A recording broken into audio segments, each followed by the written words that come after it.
Okay, here we are in a beautiful park today, and there's a lot of fishing going on out here. A lot of fishing, and fishing. Blue herons out here fishing, and ducks are fishing, and kiddos are fishing. There's a lot of fishing happening on the pond today. So today I get to tell you a story. It's, when you think of the book of Ecclesiastes, you probably don't think of a good parable. But man, there's a dandy one in Ecclesiastes chapter 9. It's the parable of the wise man in the little city. So Solomon tells this story, and he begins it by saying, I understand now how great wisdom is. And then he tells about this poor man in a little city, a few men in the city, and a great king comes against it, besieges it, builds bulwarks against it, and then they find this poor man, this poor wise man in the city, and he delivers the city by his wisdom. And then Solomon concludes by saying, "Then said I, wisdom is better than strength." And then you just go 2 verses down to the end of the chapter, and he says, "Wisdom is better than weapons of war." That's how good wisdom is. It's better than strength. It's better than weapons of war.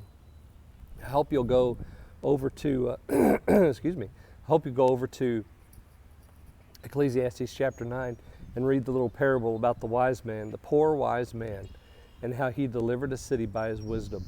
It's an important one for us because a lot of times we think that our strength and our wealth and our greatness and our power, that's just all that's necessary in life, but it's not.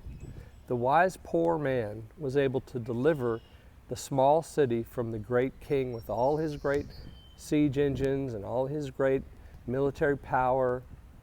He had nothing to counter the wise man.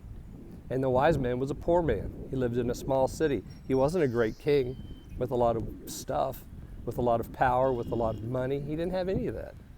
All he had was his wisdom.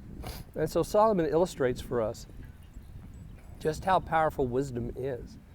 And James tells us, if any man lacks wisdom, let him ask of God, who delivers to all men liberally and without regard. So ask for wisdom today. Ask for poverty today. Ask for necessary things today. Don't ask for greatness. No, ask for wisdom from the Word of God. And you know where that starts. I mean, Solomon has made that abundantly clear over and over again. It starts with the fear of the Lord. I hope that you're seeking wisdom today and fearing the Lord today, because both of those things walk hand in hand through this life. I love you guys. I miss you. I'll see you soon. Bye.